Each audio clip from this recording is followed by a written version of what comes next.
Oh my god. I think this is 4 years later and I'm making another YouTube video in the same bathroom.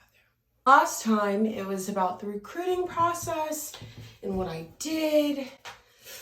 And now it's gonna be about transferring. I'm gonna give you guys tips on what I've experienced, what I think you should do differently, and just how to approach the entire thing. If you didn't know, I jumped at Azusa Pacific University, which is a D2 college in Southern California. I entered the transfer portal in March of 2022 because I decided it would be best for me to explore different options and just see what else is out there. I entered the portal after graduating with my bachelor's. So I graduated in December. I did 1 semester of a master program at APU in order to compete in the spring. And then during that semester, I entered the portal in March. Initially, when I had thoughts about this, I made a pros and cons list and thought, what are the pros of transferring and what are the cons of transferring? And I kind of weighed them out, and I did do this my junior year. Thought about it, and I'm like, no, like, I'm not even done with my bachelor's. Like, I'll just stay here for another 2 years, blah, blah, blah. And then obviously something happened my senior year that opened my eyes. And I was like, whoa. One of the biggest things about transferring, right, is talking to the right people. First, make sure you talk to your school's compliance to get any nerves out and just to ask them questions. I had so many questions. For example, would me entering the transfer portal affect me being able to compete? Would I be blocked from any schools? If you have questions such as those, ask your compliance because it varies for each school. Some coaches may let you compete still, some coaches might not. Make sure. One way to make sure of that is to literally ask your coach. It's up to them. Science, talk to your coach, let them know what you're thinking. The earlier, the better. I think coaches would be more upset if you let them know a month before school ended versus 6 months before. Just so they can also start recruiting, and it's just fair to both of you. Once you talk to your coach, you can tell compliance that you want to enter the transfer portal. I do want to say, you technically do not have to tell your coach that you want to transfer. It is just respectful. It's like breaking up with someone without telling them you're breaking up with them. It's just better to talk about it. So it's a good thing to know what schools you might be interested, what divisions you might be interested in, and what conferences and locations you might be interested in. Once you know that, you can limit your options and it will be less stressful for you. So when you're in the portal, you have an option before you enter. You can open communication to all schools or just specific schools. So if you know for sure, like I can go to this school, I already know I want to go there. You can say, I only want blah, blah, blah to communicate with me. I don't want any other school to communicate with me. So I kept it open to all schools because I just wanted to see who was interested, and I didn't want to limit myself because we gotta love having options in a roster. You cannot communicate with coaches until you're in the portal. So after I entered the portal, a lot of schools messaged me. Make sure you check your Instagram request.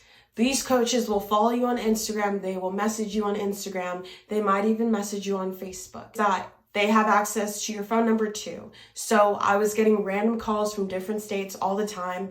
And if you know me, I don't like answering phone calls, especially if I think it's spam or something. So I had to get used to that. It was weird for the first couple days, but then I was like, okay. Make a list of all the schools contacting you, regardless if you're interested or not. Research these schools' undergrad and master programs. A lot of amazing schools that will contact you may not have your program. You need to see if that is worth it for you. For me, there were some schools where I'm like, oh, I would love to go there, but they do not have my program. I also made a list of schools that were the best at my event, that had the best coaches for my event, and then that had the best women's program because I kind of wanted a combination of all of those. If you're interested in a school, message them back, hop on a phone call and ask them about themselves, more about their program.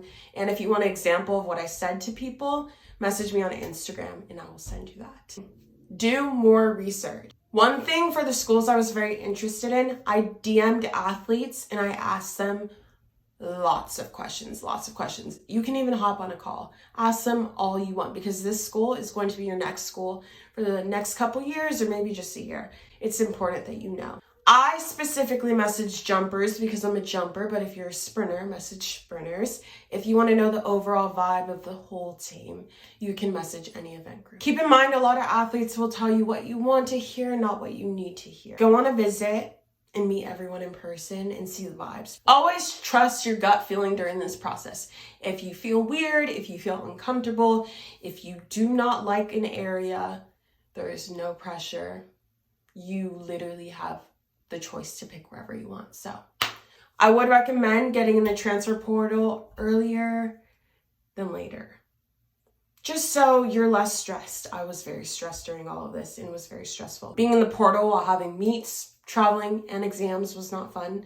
So if I could take it all back, I would have done this during winter break, because you have 3 weeks of probably just training, no school, and no traveling for sports. I made a list of questions to ask coaches about how their practice was, their values, their workouts, what they see for me in the future. You want to see what your role will be on the team. One thing you need to ask is if they see themselves being a coach for the entire time that you're at this school.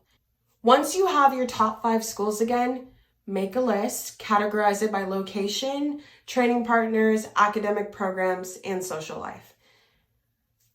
That was really big for me, those 4.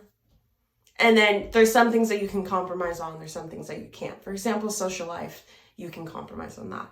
But training partners, that's like, no, you can't really compromise on that. It would be really nice to train with someone, obviously.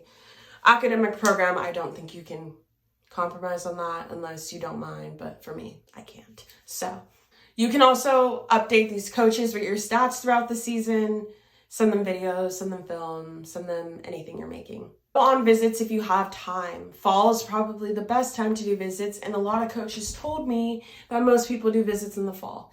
And I was trying to fit all my visits into June, which is very stressful, and the end of May, which was very stressful because I had to move out of my house the first week of July, and I was traveling so much in June that I didn't really get to enjoy my time there with my roommates before I moved. I noticed is that some coaches will apply pressure and some will not. Some will text you every 2 weeks. Some won't text you back at all. You might text them 6 times, no reply. They're either busy or they're not interested and they sign someone else. But yeah. Also, if you get an email that seems like it's a mass email sent to a lot of athletes, just reply so those coaches know you're interested. One question that really helped me during this process was, if you take track away, would you still be interested in this school? That's all the tips and tricks I have. If I think of anything else, I'll let y'all know. But if you have any questions, feel free to comment, DM me on Instagram.